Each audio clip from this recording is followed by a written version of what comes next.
Hello everyone. नमस्कार दोस्तों, true IAS and PCS में आप सभी का स्वागत है। इस लेक्चर में हम लोग अपने इन्फ्लेशन चैप्टर की डिस्कशन को कंटिन्यू करते हैं और बात करेंगे हम लोग क्या क्या मेजर्स होने चाहिए इन्फ्लेशन को चेक करने के लिए। ठीक है। इन्फ्लेशन को कंट्रोल करने के लिए, उसको चेक में रखने के लिए अलग अलग प्रकार के प्रयास करे जाते हैं हमारे देश में अलग अलग अथॉरिटीज़ के द्वारा। अब देखो क्या होता है, ऐसी बातें करना इकोनॉमी में, इंडियन इकोनॉमी में या किसी भी इकोनॉमी के अंदर। अब इंडिया एक डेवलपिंग कंट्री है और डेवलपिंग कंट्रीज में इस प्रकार की बातें करना कि हम इन्फ्लेशन को ज़ीरो कर देंगे, अब ये चीज़ ना आइडल नहीं मानी जाती है इकोनॉमिकली डेवलपिंग कंट्रीज के अंदर। तो हम बेसिकली करते क्या है कि एक जो एक्सपेक्टेड राउंड फिगर होता है उसके इर्द गिर्द, राउंड फिगर भी नहीं बोलना चाहिए मुझे, एक एक्सपेक्टेड जो सिचुएशन होती है कि इन्फ्लेशन जो है लगभग अगर इतनी प्रतिशत या इसके आसपास मेंटेन रहे तो देश के लिए, इकोनॉमी के लिए ये हेल्दी इंडिकेशन है। ओके। लेकिन ये बात करना कि इन्फ्लेशन जो है वो जीरो रेट पे कर दी जाएगी, ये किसी भी इकोनॉमी के अंदर प्रेफर नहीं करा जाता है। ये मैं क्यों बता रहा हूं, इतना एम्फोसाइज क्यों कर रहा हूं। क्वेश्चन कल को ये वाला भी आ सकता है कि recently Indian government has made a target named the vision of 2060 vision, जिसके अंदर वो लोग इन्फ्लेशन को जीरो करने की बात करेंगे 2060 तक। अब आपको पता क्या लगेगा, पूरा करने के बाद भी, पूरी इकोनॉमी करने के बाद भी, पूरा इकोनॉमिक सर्वे बजट करने के बाद भी आप, हो सकता है कि आपकी सिट्टी बिट्टी गुल हो जाए एग्जाम के अंदर और आप जाके सोचो यार मैंने ना बहुत इंपॉर्टेंट कोई करंट अफेयर मिस कर दिया, शायद से मैं अखबार पढ़ता होता, शायद से मैं अखबार पढ़ती होती तो यार ये 2060 विजन मुझे पता होता है इंडियन इकोनॉमी का, या फिर हमारा जो इकोनॉमिक प्लान है 2060। और हो सकता है कि ऐसा कोई प्लान हो भी ना और क्वेश्चन बना दिया गया हो कि 2060 का इंडिया का प्लान है, उसको अपना जो इन्फ्लेशन है वो जीरो करना है। ऐसे ट्रैप्स में मत फंसना कभी भी। मैं इसलिए कहता हूँ ये करंट अफेयर की चीज़ें कोई काम नहीं आती हैं। ठीक है। इन्फ्लेशन जो है अगर ये इतना इंपॉर्टेंट होगा तो हम पीटी में कवर कर लेंगे ना इसको, वो मिस क्यों करेंगे हमारे लिए। अगर जो पर्सन, अगर इस अखबार में अगर इतना इंपॉर्टेंट है कि भाई इन्फ्लेशन जीरो रखने की बात करी गई है इंडिया के द्वारा या किसी भी कंट्री के द्वारा, अगर ऐसा कोई विजन डॉक्यूमेंट होगा तो हम एनुअली करंट अफेयर तो कर ही रहे हैं ना, हम क्यों मिस कर देंगे उसको। अपने आप पे इसलिए यकीन करना बहुत जरूरी है। इस एग्जाम को कभी भी नॉलेज नहीं निकल जाएगी, जितने मर्जी ज्ञानी बन लेना, पीएचडी गोल्ड मेडलिस्ट क्यों ना हो जाना, साइकोलॉजी जब तक स्ट्रांग नहीं है ना एग्जामिनेशन हॉल के अंदर बैठकर, तब तक कुछ नहीं होने वाला। इन्फ्लेशन को कंट्रोल करा जाता है एक आइडियल रेट्स पे लाके, यानी कि एक एक्सपेक्टेड सिचुएशन पे लाकर कि हाँ इन्फ्लेशन जो है वो यहां से लेकर यहां तक इतनी अगर फ्लोट करती रहे, इतनी अगर फ्लोट करती रहे तो दिस इज, ये जो दो दरवाजे हैं, दरवाजा ए और दरवाजा बी, यहां तक अगर फ्लोट करती रहे तो इतनी inflation is tolerable for our economy. Zero inflation is never preferred for a developing country like India. Desired rate of inflation है कितना, extremely extremely extremely important fact, 3 से 4%। 3 से 4%। ठीक है। अब इन्फ्लेशन को कंट्रोल करने के लिए राइटर हमसे ये कह रहा है कि देखो कोई एक ब्रह्मास्त्र नहीं होता है कि आप बोलो ये मेरे पास स्पेसिफिक मेजर है, ऐसा स्पेसिफिक इंस्ट्रूमेंट है, ये हमारी पॉलिसी है। ठीक है। या ये फिर कोई सरकार का कोई एक्ट है, या फिर हम ऐसे रेट से या किसी भी इंडिकेटर से इसको मेजर करने के बाद हम लोग कंट्रोल कर सकते हैं, ऐसा कुछ नहीं होता है। एक स्पेसिफिक मेजर कुछ नहीं होता है। प्राइम ऑब्जेक्टिव ये है कि कोई भी मेजर जो है ना, कुछ भी मेजर यूज करा जा रहा है उससे फर्क नहीं पड़ता है, हमें बस इन्फ्लेशन को इस प्रकार से चेक करना है। ठीक है। इन्फ्लेशन प्राइम ऑब्जेक्टिव ये है of any measure to check the inflation कि हम लोग मनी सप्लाई के फ्लो को इकोनॉमी के अंदर रिड्यूस कर सकें और जो मार्केट के अंदर लिक्विडिटी है, जो पैसा इतना ज्यादा घूम रहा है, उसको हम लोग कंट्रोल कर सके। अब मैं आपको बता देता हूँ ये लिक्विडिटी वर्ड का क्या मतलब होता है। वैसे हम मनी इन बैंकिंग के बारे में, इसके बारे में इतने बार बात करेंगे कि आप इरिटेट हो जाओगे सीवी सचदेवा से, लेकिन लिक्विडिटी का मतलब होता है flow of money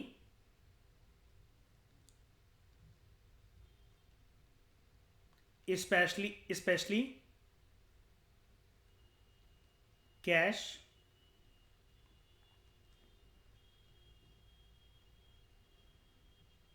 in the hands of citizens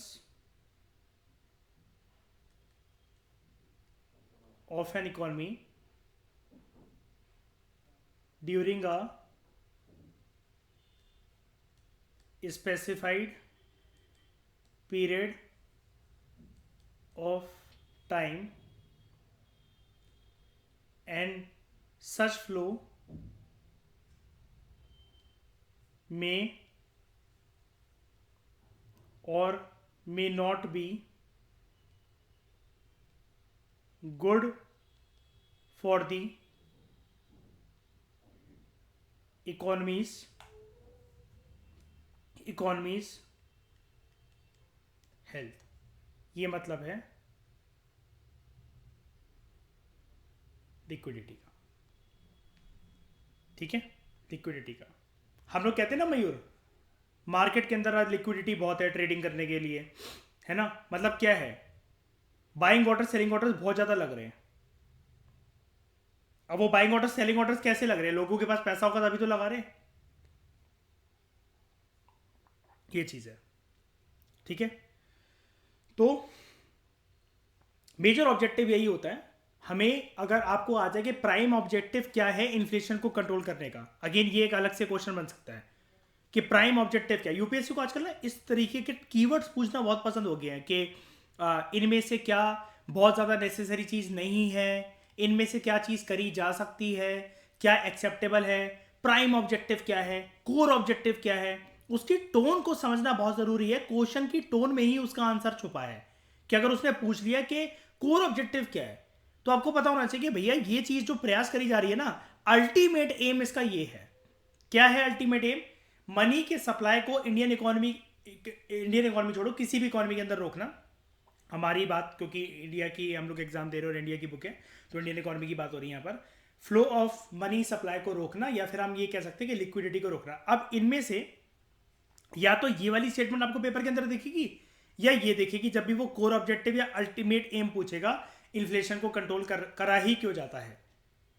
तो अब लिक्विडिटी का मतलब इसलिए मैंने डिटेल में समझाया आपको, ठीक है।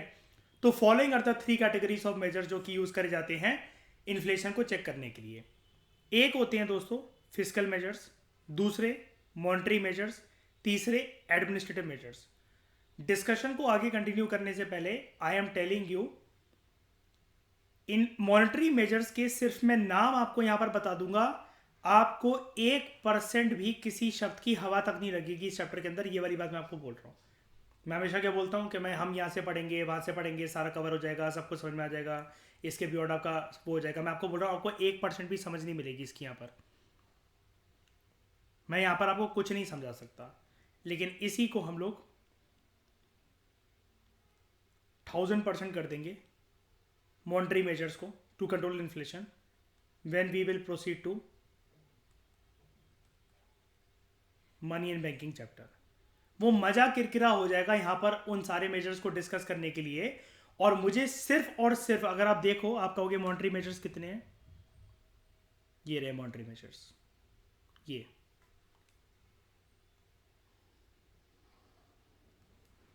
मुझे इतने पार्ट को कवर करने के लिए, सिर्फ इतने पार्ट को कवर करने के लिए 6 से 9 क्लासेस की आवश्यकता है। तो वो मैं यहां नहीं लेना चाहता, ठीक है। Physical measures, monetary measures, administrative measures, जरा रिवीजन कर लेते हैं। फिजिकल मतलब वो डिवीजन जो सरकार के हों। मॉनेटरी मतलब वो डिवीजन जो कि हमारे देश के सेंट्रल बैंक की, और हमारे देश में सेंट्रल बैंक का नाम है आरबीआई का। एडमिनिस्ट्रेटिव मेजर्स मतलब अगेन एग्जीक्यूटिव कह लो, एक ही बात है, गवर्नमेंट कह लो, उनके कुछ डिसीजंस। तो कोई टेंशन वाली बात नहीं है, मॉनेटरी का मतलब सिर्फ आपको समझ में है, ओके। फिर तो हम लोग स्टार्ट करते हैं अपने फिजिकल मेजर्स को। फिजिकल मेजर्स वो मेजर्स होते हैं जो कि सरकार लेती है, ठीक है। यहाँ पर लिखा हुआ, आराम से समझिए। गवर्नमेंट, अरे यार, गवर्नमेंट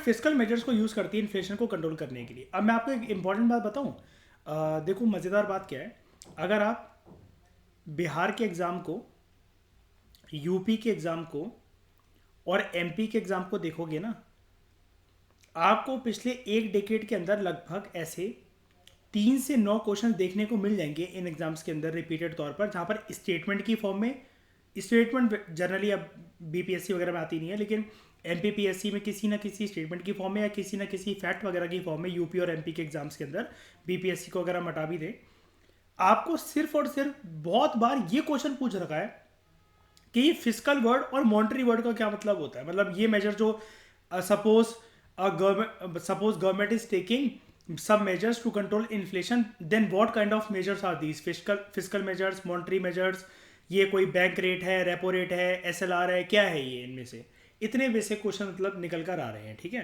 तो ये हमारे लिए अच्छी बात है कि अगर हम ज़्यादा डेप्थ में जाकर कवर कर लें आराम आराम से, तो हमें फिर किसी भी साल हम एग्जाम दें तो हमें सोचना नहीं पड़ेगा फिर। तो गवर्नमेंट फिजिकल मेजर्स को यूज़ करती है in order to control inflation.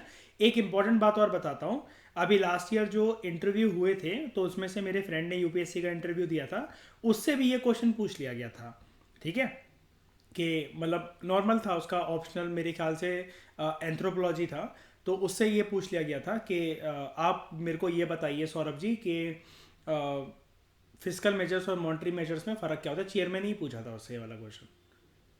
ऐसे ही जो गौरव अग्रवाल जी थे, जब पैटर्न चेंज हुआ 2013 के अंदर, रैंक 1 थे वो, पहले वो आईपीएस बन गए थे पहले अटेम्प्ट के अंदर 2012 के अंदर, फिर 13 के अंदर वो आईएएस बन गए थे रैंक 1।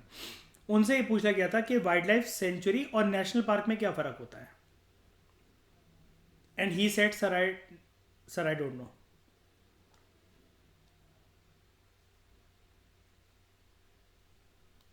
ठीक है। तो government uses physical measures to control inflation. The two main components of physical policy are, क्या होते हैं? एक होता है गवर्नमेंट का रेवेन्यू और दूसरा गवर्नमेंट का एक्सपेंडिचर। इनका बैलेंस होना बहुत जरूरी है। देखो, गवर्नमेंट का रेवेन्यू सिंपल भाषा में समझते हैं, सरकार के पास जो आमदनी आ रही है। गवर्नमेंट का एक्सपेंडिचर, सरकार के पास जो खर्चा हो रहा है, जो उसकी जेब से हो रहा है, आमदनी आएगी और खर्चा जो है वो जाएगा जेब से बाहर, ठीक है। अब मुझे आप एक बात बता दीजिए, क्या ज़्यादा होना चाहिए हमेशा किसी भी पर्सन के पास, सरकार के पास, देश के पास? इस पृथ्वी का नियम क्या है कि इनमें से क्या ज़्यादा हो? रेवेन्यू ज़्यादा हो। चलो ठीक है, मान लिया रेवेन्यू ज़्यादा नहीं हो सकता, मान लो नहीं बढ़ रहा, कुछ भी है देश की किस परिस्थितियां, कोविड आ गया, जो भी आ गया, रेवेन्यू नहीं बढ़ रहा कैसे भी करके। अब आइडल कंडीशन क्या है? अब मैं कैसे आइडल कंडीशन बनाऊं?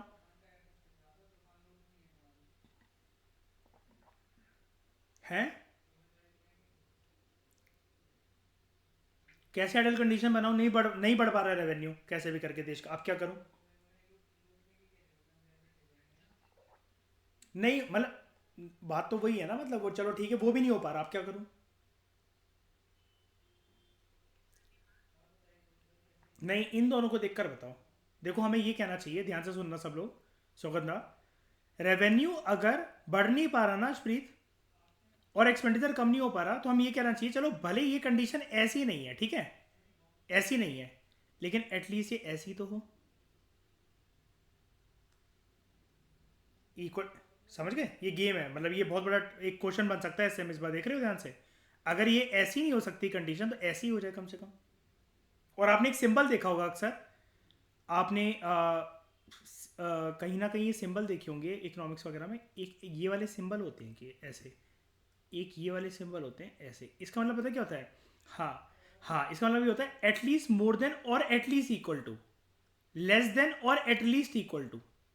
ये बी वाला है लेस देन और एटलीस्ट इक्वल टू, और ए वाला है मोर देन और एटलीस्ट इक्वल टू। ये हम बात करेंगे, देखना इस बार का इकोनॉमिक सर्वे आएगा ना, हर डेटा में, हर पेज पे आपको भर भर के मिलेगा ये चीज।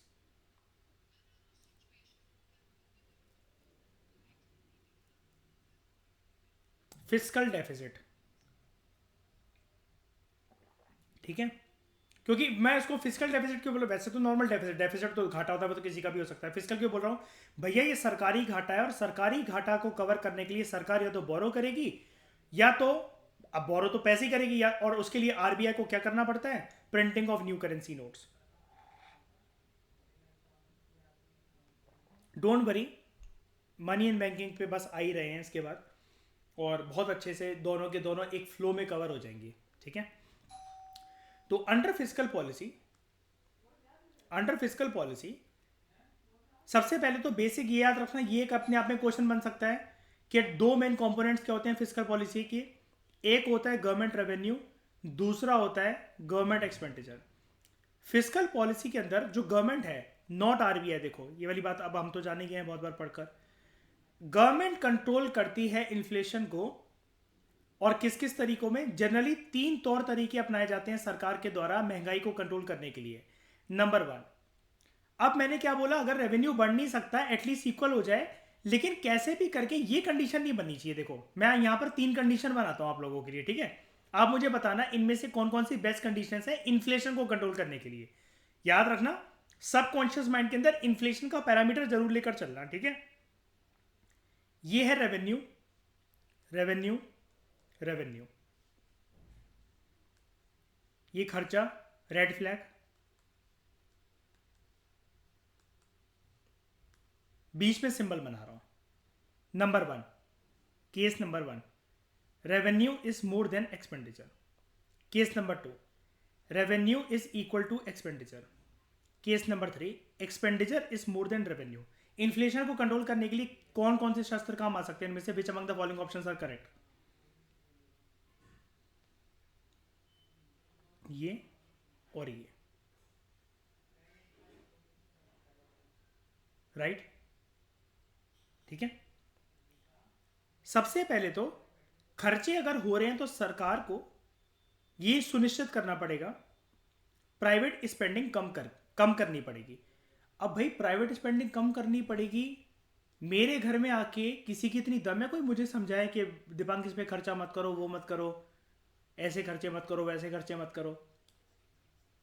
अब अशरीत मान लो मैंने 100 शादी कर रखी हैं, तो यार खर्चे तो यार मतलब मेरे नहीं होंगे तो किसके होंगे फिर बताओ, है कि नहीं? लेकिन ये प्राइवेट स्पेंडिंग है मेरी, मुझे क्यों आके कोई समझाएगा? भैया मैं रह रहा हूँ डेमोक्रेटिक कंट्री के अंदर, ये सोशलिस्टिक कंट्री या फिर अथॉरिटेरियन रिजीम नहीं है कि मेरे घर पर आके मेरा बैंक अकाउंट चेक करके मेरे फ़ोन पे से अपने आप सरकार स्कैन करेगी और बोलेगी कि नहीं तुम्हें खर्चा कम करना पड़ेगा, ऐसा करना पड़ेगा। और ठीक है चलो नॉर्मल जनता को तुम समझा भी लो, हर किसी के घर में बेटा कैसे घुस लोगे? हर कोई नॉर्मल जनता नहीं है इस देश में, बहुत सारे एसडीएम और डीएसपी भी हैं। तो ये कैसे हो सकता है? ये हो सकता है by enhancing taxes on the private businesses. Tax तो इंक्रीज करके, मतलब सरकार ने क्या करा यहाँ पर, सौगंधा, डंडा नहीं चलाया। मैं यहाँ पर डंडा की बात क्यों कर रहा हूँ? डंडा कोई बेकार वर्ड नहीं है, ध्यान से सुनना। हम लोग, आपको सुनने में थोड़ा सा अजीब लगेगा ये वाली बात, हम लोग इकोनॉमिक्स के अंदर और पीएसआईआर के अंदर और जीएस पेपर 2 के अंदर भी काफ़ी हद तक हम लोग चाणक्य के, कौटिल्य की जब पीएसआईआर से अर्थशास्त्र को पढ़ लेंगे तो डंडा नीति को यूज़ करा करेंगे। फिर हम कौन से चैप्टर में कहाँ काम आएगा ये मैं आपको बताऊंगा। आपको अभी सुन के अजीब लगा होगा कि कौन सी बात कहाँ लेकर आ रहे हैं, लेकिन डंडा नीति में आपको बताऊंगा। और आपको सुन के अजीब लग रहा है ना, तो पीएसआईआर के प्रीवियस क्वेश्चन पेपर उठाकर देख लेना। और पीएसआईआर के अंदर क्वेश्चन था इकोनॉमी का, पूछा गया डंडा नीति के अंदर, कनेक्शन है एंशिएंट हिस्ट्री का, टाइटल है चाणक्य वाला अर्थशास्त्र। यूपीएससी जितना एनालिटिकल है ना उतना एनालिटिकल बनना पड़ेगा। अगर सेफ जोन में रहना चाहते हो ना तो चपरासी के एग्जाम की तैयारी करो। By reducing private spending, private spending को कम करके। कैसे? जबरदस्ती आपको कोई गर्दन पकड़ के नहीं समझा सकता कि खर्चे कम करो। आपने बोला भैया मैंने कमाए हैं, मेरी मर्जी, मैं जितने मर्जी खर्च करूं। तो यहाँ पर सरकार क्या है, डेमोक्रेटिक रिजीम के अंदर जा जाके घर घर जाके तो समझा नहीं सकते। और हिंदुस्तान का आदमी तो लातों का भूत है ना? वो बातों से तो मान ही नहीं सकता, वो कैसे भी नहीं मान सकता, अपने बाप का सागा नहीं। तो ये कैसे करा जा सकता है कि बेटा प्यार से तो मानोगे नहीं, उसमें काय को टाइम वेस्ट करना। तो हम ना टैक्सेस बढ़ा देते हैं, सरकार का ये मानना होता है हम ना टैक्सेस बढ़ा देते हैं। क्योंकि आप ये याद रखो, क्योंकि प्राइवेट स्पेंडिंग अगर आ गया ना, रिड्यूस प्राइवेट स्पेंडिंग, तो आप कहोगे यार ये फिजिकल मेजर कैसे हो सकता है, ये सरकार कैसे कर सकती है सुनिश्चित? अब देखो ये वो लोग आंसर में अटक जाएंगे जिनको स्टैटिक सब्जेक्ट पे कमांड नहीं होगी, जिनकी एप्लीकेशन जिनका स्ट्रांग नहीं होगा। प्राइवेट स्पेंडिंग को कैसे कम करा जा सकता है अगर इस देश में इन्फ्लेशन हो? याद रखना, अगर इन्फ्लेशन के थोड़े बहुत भी दर बढ़ रहे हो और आप एमपीपीएससी का इंटरव्यू दे रहे हो और यूपीएससी का इंटरव्यू दे रहे हो, तो इस प्रकार के क्वेश्चन चलते हैं कि महंगाई को कंट्रोल करने के लिए आप बताइए क्या करा जा सकता है, प्राइवेट स्पेंडिंग कैसे कम होगी? आप बैठ के वहाँ बैठे हुए हैं शक्ल लेकर, मुझे नहीं पता sir, sorry. In opinion based questions में कभी और ऐसे करके ये जो फैक्चुअल सवाल होते हैं जिसमें आपका ओपिनियन पूछा जाता है, इनमें कभी सॉरी या फिर आई डोंट नो नहीं चलता। ये आपको पता होना चाहिए, ठीक है, जिस पोस्ट के लिए आप जा रहे हैं। क्योंकि तो बाय रिड्यूसिंग प्राइवेट एक्सपेंडिंग या प्राइवेट एक्सपेंडिचर कुछ भी कह लो, ये कैसे होगा? प्राइवेट स्पेंडिंग किसकी बात हो रही है यहाँ पर? प्राइवेट पर्सन की बात हो रही है, कंफ्यूज मत होना। ये प्राइवेट स्पेंडिंग बात हो रही है प्राइवेट पर्सन की, तभी तो मैं इंटरेस्टिंग चीज बता रहा हूँ उसको कि भैया प्राइवेट पर्सन की स्पेंडिंग को कोई कैसे कंट्रोल कर सकता है। सुगंधा, अगर मैं आपको बताऊंगा कि आपका कुछ लेने का मन है, आपके घर में कल को फ्रिज, एसी, रेफ्रिजरेटर कुछ आ रहा है, मैं कहूँ सुगंधा मत लो, मान जाओगे क्या मेरी बातें? लेकिन बेटा सरकार मनवा लेगी तुमसे, कैसे? टैक्सेस को इंक्रीज करके, तुम्हारे पापा वगैरह के प्राइवेट बिजनेस पर। That is when government reduces private spend. Government कैसे रिड्यूस कर सकती है प्राइवेट स्पेंडिंग को? प्राइवेट पर्सन पर टैक्सेस को इंक्रीज करके, उनके उनके बिजनेस पर टैक्सेस को इंक्रीज करके। तो इंडिविजुअल की फिर टोटल एक्सपेंडिचर जो है वो डिक्रीज हो जाता है। क्यों? क्योंकि टैक्सेस बढ़ गए। अब क्या हो गया? पर्सन की इनकम जो है वो तो वहीं घूम रही है, वो तो वहीं घूम रही है। अभी तक वो मजे इसलिए कर रहा था क्योंकि टैक्स इसको मैच कर पा रहे थे, इसकी इनकम को। अब टैक्स पहुंच गया यहां पर, टैक्स इस लेवल पर पहुंच गया है और पर्सन की इनकम नीचे रह गई है। तो होता क्या है, इसका रिजल्ट ये निकल कर आता है, पर्सन स्पेंडिंग कम करने लग जाता है अपनी। यार मैं आपसे ये बोलूं अगर अर्पित, मेरा फाउंडेशन कोर्स ले लो 15,000 का, और मैं बोलूं उस पर 98% जीएसटी लगेगा अलग से, ये तो ऑलमोस्ट डबल नहीं हो गया? बात ये फर्क हो जाता है टैक्सेस से। 98% पे मत जाना। एक एग्जांपल देने के लिए मैं बता रहा हूँ कि भैया नाम है 15,000 का फाउंडेशन कोर्स और 98% ऑलमोस्ट टैक्सेस लग गया उसके ऊपर, तो ये तो 30,000 का बैठ रहा है तो आसपास। ये चीज़ है, तो चीज़ें महंगी हो जाती है। कुल मिलाकर बातें, इंसान की इनकम फिर उतनी रहती है और क्या कहते हैं, चीज़ें महंगी हो जाती है। तो फिर क्या करेगा इंसान? खर्चे कम कर देगा अपने, यही सरकार चाहती है। और खर्चे क्यों कम करवाना चाह रही है? प्राइवेट स्पेंडिंग क्यों कम करना चाह रही है? वापस आ जाओ, येलो कलर से मार्क कर रहा हूं। मनी सप्लाई के फ्लो को रोकना है इकोनॉमी के अंदर और लिक्विडिटी को खींचना है मार्केट से, पैसे का फ्लो नहीं होने देना है। सिटीजन्स का, जो सिटीजन्स के हाथ में है, ठीक है। दूसरा मेजर, दूसरा physical measure, by decreasing non developmental government expenditure. आप बेफिजूल में, अभी टाइम नहीं है, आप अभी सरकारी कर्मचारियों की सैलरीज वगैरह मत बढ़ाओ। किसी भी चीज पर ऐसी बेफिजूल की खर्ची ना करो जो कि नॉन डेवलपमेंटल है, जो कि अनावश्यक है, अनिवार्य नहीं है, जो नेसेसरी नहीं है, जो मत करो ऐसा खर्चा जिससे देश में कोई डेवलपमेंट नहीं आ रही है। इंफ्रास्ट्रक्चर वगैरह पे करो, अपने खर्चे करो, जो भी है, हाईवेज बनाना है, रोडवेज बनाना है, जो भी बनाना है, वो तो पैसा क्रिएट करके देगा, वो तो घुमा कर देगा। फालतू में सैलरी वगैरह इंक्रीज करके, ये स्टैचू वगैरह बनाकर, ये फलाना ढिकमा, ये खर्चे कम कर देने चाहिए सरकार को।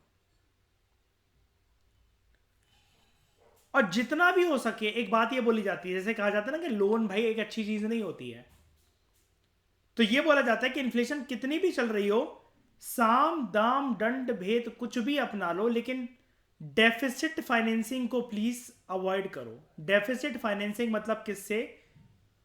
हाथ मत फैलाओ, बोरो मत करो, और सेंट्रल बैंक को मत बोलो कि आप ना थोड़ा सा हमारे लिए कैश छाप दो, ये मत करवाओ।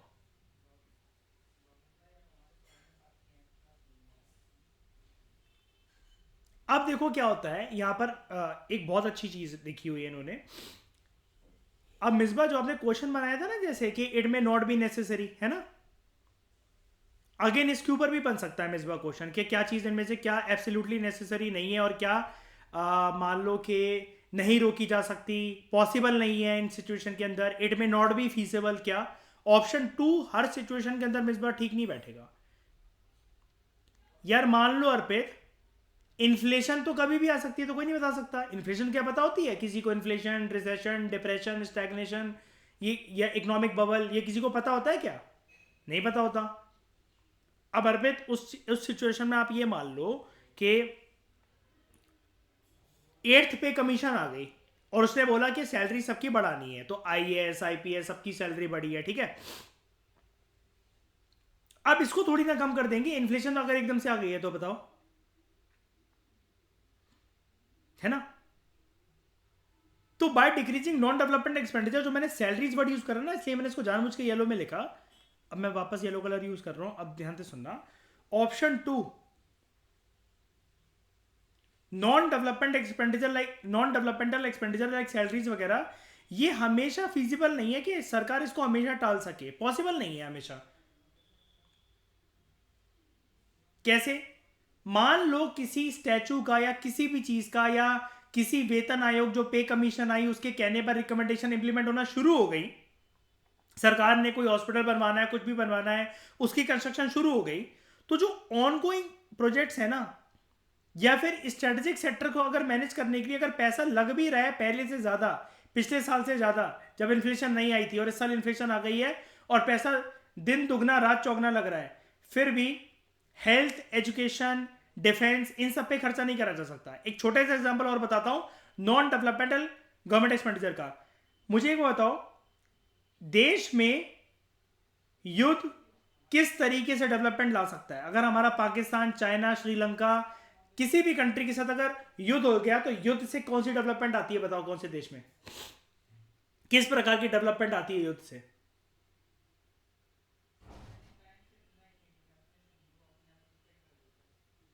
जल्दी बताओ।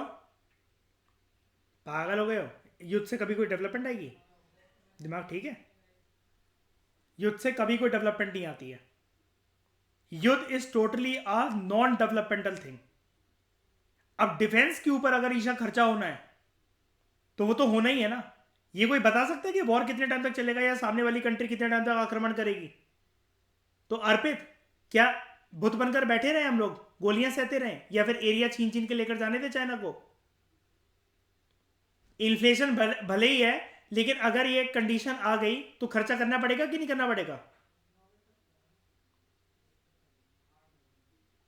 कोविड के टाइम पर जो बीमार पड़ रहा था या कुछ भी था, मतलब नॉर्मल बीमार, मैं कोविड वाली बात नहीं कर रहा, लॉकडाउन लगा हुआ है, किसी की सैलरी इनकम कुछ नहीं आ रही है, लेकिन अगर किसी के बेटे या बेटी को चोट लग गई वो करके, तो मम्मी पापा ये कहेंगे यार भाई तुझसे कि बेटा जब कोविड लॉकडाउन खुल जाएगा तब हम दवाई ला देंगे आपके लिए या पट्टी तब करवा देंगे आपको।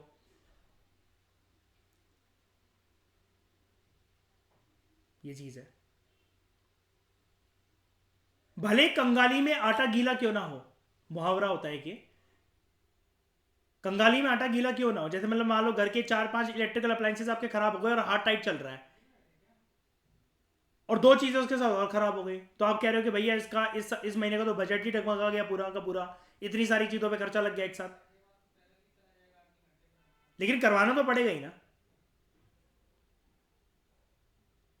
तो ऑप्शन 2 हमेशा फिजिबल नहीं है कि आप सोचो कि गवर्नमेंट एक्सपेंडिचर जो है नॉन डेवलपमेंटल एक्टिविटीज के लिए हो रहा है भले ही, लेकिन सरकार उसको रोक दे, ऐसा हमेशा हर सिचुएशन के अंदर ना ही प्रैक्टिकली पॉसिबल है ना ही फिजिबल, हर सिचुएशन के अंदर नहीं हो सकता ये।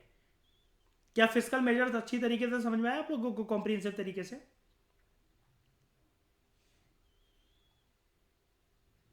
ठीक है। ये मेंस के परस्पेक्टिव से भी क्वेश्चन बन सकते हैं, ठीक है। आगे बात करते हैं मॉनेटरी मेजर्स की।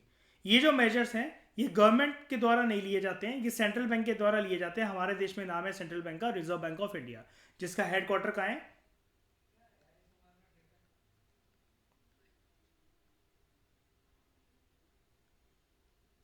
मुंबई, ठीक है। आरबीआई क्या मेजर्स लेता है इन्फ्लेशन को चेक करने के लिए, ठीक है। आरबीआई ऑब्वियस ही बात है, मकसद तो सबका एक है, चाहे सरकार हो चाहे कुछ भी हो, मनी सप्लाई को कंट्रोल में लेकर आना। अब थोड़ा सा रुकते हैं ज़रा 1 मिनट के लिए। ये क्वेश्चन कल को आ सकता है, बन के ध्यान रखना कि जब हम लोग फिजिकल मेजर की बात करते हैं, फिजिकल मेजर की बात करते हैं और मॉनेटरी मेजर्स की बात करते हैं, ठीक है। यहां पर बेसिकली क्या होता है, फिस्कल मेजर्स के अंदर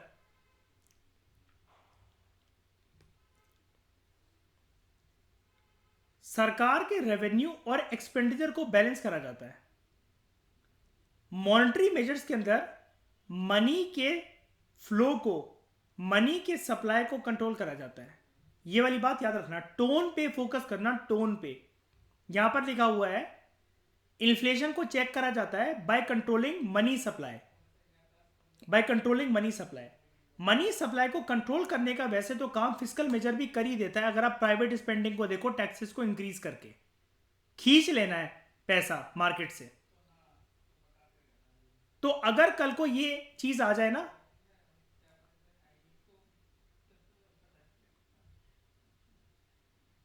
कि हमें बेसिकली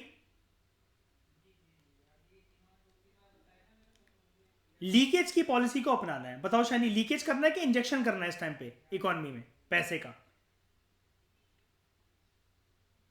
इंजेक्शन करना है और ठूस दे और पैसा। ये तो है ही नहीं अपने देश की सगी। ठीक है, लीकेज करना है, ठीक है। और कभी ये वर्ड हालांकि थोड़ा सा ना स्लैंग लगता है, तो ऐसा कोई टर्म कभी यूज करेगा नहीं, लेकिन स्टेट पीएससी वाले गवार होते हैं, उनका भरोसा नहीं एग्जामिनर्स का। तो अगर कल को आ जाए ना कि मनी सक करना है, ठीक है, मनी सकिंग पॉलिसी अपनाई जाएगी, ऐसी कोई पॉलिसी होती नहीं, थोड़ा सा स्लैंग लगता है, गवार टाइप लगता है ऐसा कुछ वर्ड लिखना। एग्जामिनेशन मेकर्स ऐसा जनरली यूपीएससी में तो नहीं करते। और आप कभी भी ये टर्म कभी इंटरव्यू वगैरह में यूज़ मत करना, आप अपना ब्लंडर कर लोगे, ठीक है। Never use these kind of words के मनी सकिंग करनी है वो करनी है। आप अच्छे वर्ड्स यूज़ करो, लीकेज यूज़ करो, आप ये बोलो कि मेजर्स जो हैं वो सरकार के द्वारा फिस्कल एंड मॉनेटरी मेजर्स इस प्रकार से अपनाए जाएंगे that the aim will be to control the supply of money in the economy.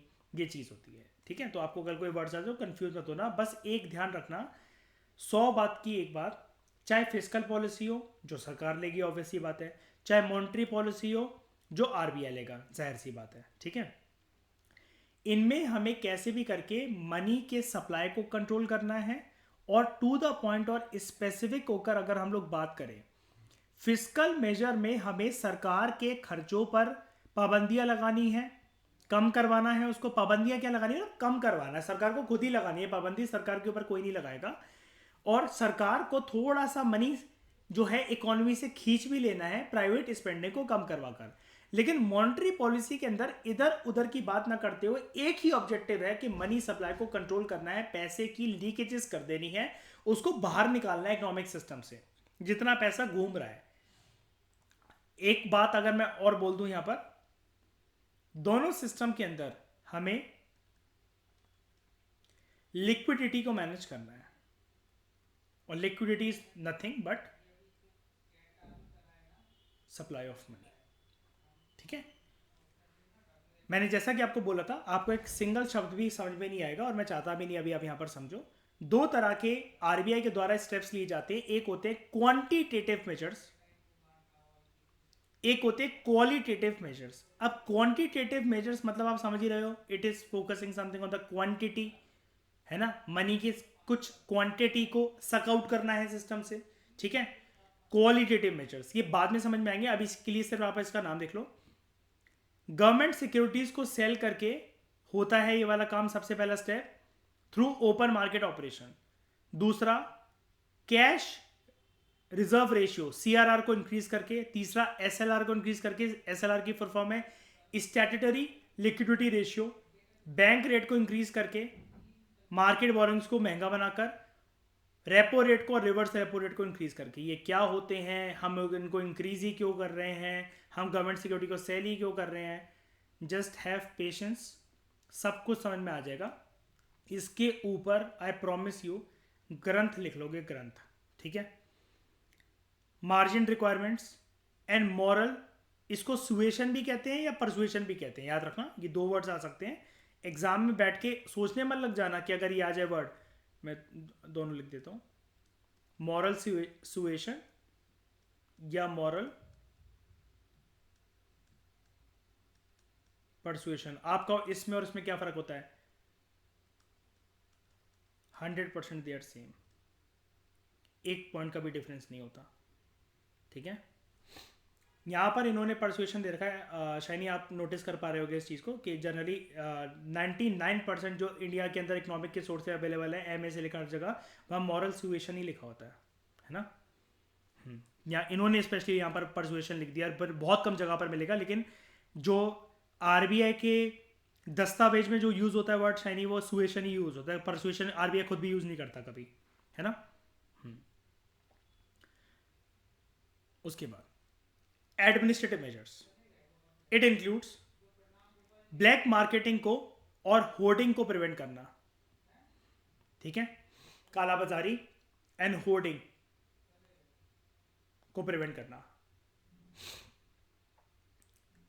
Hoarding को प्रिवेंट कैसे करना, यहां पर होर्डिंग किसकी बात हो रही है, किसकी होर्डिंग को,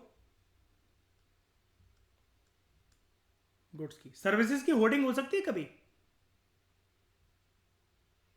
नहीं, है ना।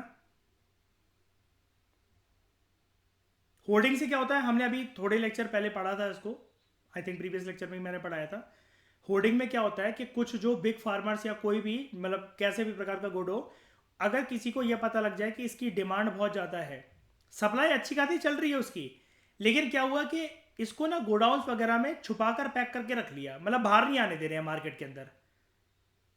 अब डिमांड बढ़ती चली जा रही है, डिमांड और बढ़ती चली गई और बढ़ती चली गई, एक पॉइंट ऐसा आता है मार्केट में दिखाया ऐसा जा रहा है कि सप्लाई जो है वो इतू सी रह गई है, मतलब सप्लाई रह गई है इतनी सी और डिमांड बन गई है इतनी सारी, तो होगा क्या, सप्लाई इतनी कम और डिमांड इतनी ज़्यादा, तो प्राइजेस जो है आप किसी भी प्राइस पर कंज्यूमर खरीदने को तैयार है, और तब जाकर धीरे धीरे कर ये गोडाउन से दरवाज़ा खोल खोल कर ये चीज़ें निकाली जाती हैं कि देखो पीछे से माल इतना ही आ रहा है, इतना ही आ रहा है, इतना ही आ रहा है, ताकि मनपसंद के प्राइजेस जो है वो हड़ पे जा सके कंज्यूमर से।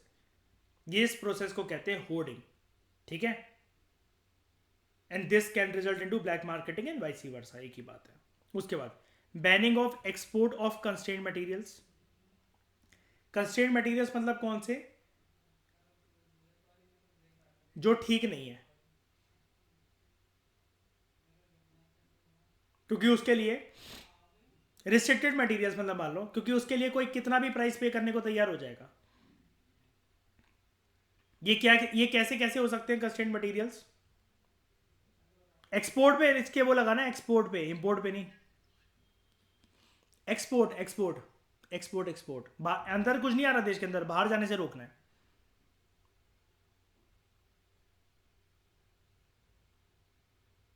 ये इंपॉर्टेंट चीजें भी हो सकती हैं, देखो कि जिसके बाहर जाने से अश्लीत हो सकता है उस देश में उस चीज की कमी हो जाए, और कमी होगी तो ये वाली सिचुएशन बन जाएगी, फिर सप्लाई का बबल छोटा सा और डिमांड का बबल,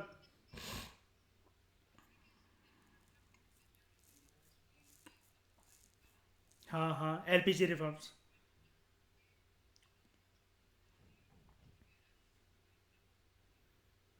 मैं एक सेकंड, मैं वही कह रहा हूँ अश्वरी, देश से बाहर सामान बेचने को बैन करना है, इंपोर्ट के ऊपर इस प्रोसेस के अंदर कोई बैन नहीं है, हमारे देश में उस चीज़ की किल्लत ना हो जाए।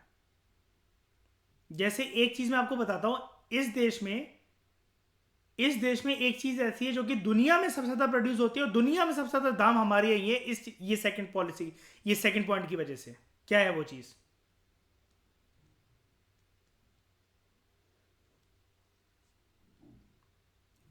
वर्ल्ड में सबसे ज्यादा खपत हमारे हैं, largest country to produce milk, इतने दूध ही आए हमारे देश में, और सबसे महंगे रेट हमारे यहाँ हैं, पूरे वर्ल्ड की सारी कंट्रीज में सबसे महंगा दूध इंडिया में मिलता है, और खपत सबसे ज्यादा इंडिया में, तो जा कहाँ रहा है दूध, अश्वरीत कहाँ जा रहा है दूध, मुझे तो नहलाने कोई नहीं आया दूध से, कहाँ जा रहा है दूध, ये एक्सपोर्ट होता है बहुत ज्यादा हमारा, ये बात है। हमारे देश में दूध इतना महंगा है कि उसके प्राइजेस हैं जो ऑलमोस्ट ऑलमोस्ट पेट्रोल के प्राइजेस को मैच करते हैं।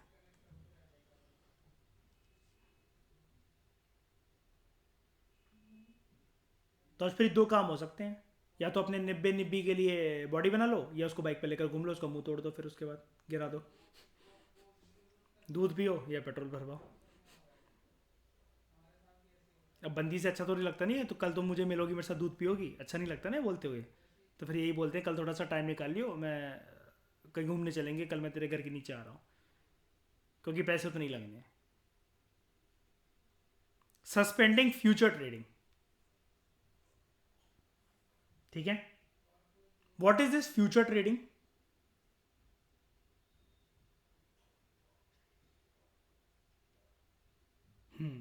ये इसके बारे में मैं आपको बताऊंगा। हमारा चैप्टर रहेगा, this is not something that stock market की जो फ्यूचर ट्रेडिंग होती है, जिसको फट कहा जाता है कि फ्यूचर्स लॉन्ग कर दो, फ्यूचर शॉर्ट कर दो, ये वो फ्यूचर ट्रेडिंग नहीं है। बेसिकली बात क्या है कि हम लोग क्या करते हैं इस चीज़ में, कि कुछ दस्तावेज होते हैं, ऐसा बोल सकते हैं हम लोग शाइनी, कि कुछ दस्तावेज होते हैं, कुछ पेपर्स होते हैं। अभी के लिए अगर पैसों की ज़रूरत है या किसी भी चीज़ के लिए ज़रूरत है, तो उसको फ्यूचर प्राइजेस पे सोल्ड कर दिया जाता है, कि स्पेकुलेटिव प्राइजेस पे, कि इतना इतना बढ़ेगा तो इतना इतना रिटर्न हो जाएगा, इससे मिल जाएगा।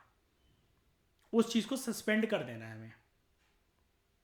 फ्यूचर्स के अंदर कुछ डेरिवेटिव्स, कुछ कॉन्ट्रैक्ट्स होते हैं जो कि फ्यूचर के अंदर जाके एक्सपायर होते हैं, लेकिन खरीद आज लिए जाते हैं। Right shiny? उसको सस्पेंड करना है। ये वाली बात आपको, डोंट वरी, जो हमारा एक मार्केट्स वाला जो चैप्टर है, क्या बोलते हैं उसको, ट्रेडिंग मार्केट्स वाला जो चैप्टर है, उसके अंदर आपको समझ में आएगा ये वाली चीज़ बहुत अच्छे से। उसके बाद facilitating supply of goods and services in case of demand pull inflation. Demand pull inflation हमने देखी थी, डिमांड की वजह से, ज़्यादा डिमांड की वजह से जो इन्फ्लेशन है।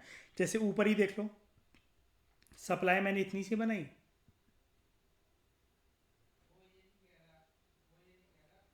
डिमांड इतनी सी।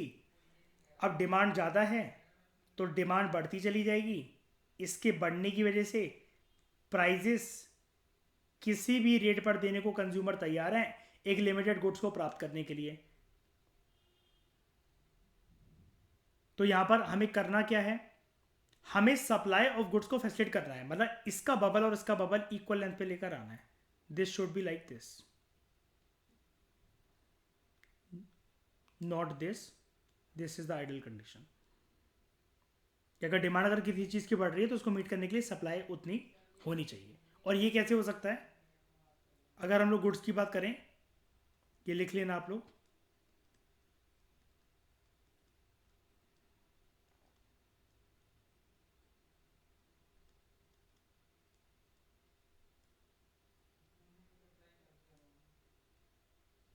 Maintaining buffer stock of goods. Buffer stock क्या होता है? फ्यूचर के लिए। याद है मैंने प्रीवियस लेक्चर के अंदर बताया था कि हम बचा के रख लेते हैं, कि अगर कर को कुछ आपदा आ गई, जैसे कोविड का, याद है मैंने बताया था आपको, सरकार की धज्जियां उड़ी थी, वो न्यूज़ छुप कर रह गई थी। अर्पित याद है? 6 से 8 साल के लिए इतना अनाज मतलब बच के रहना चाहिए, और वो रहना चाहिए। हाँ बताओ बताओ। कल सबको क्लियर यहाँ तक?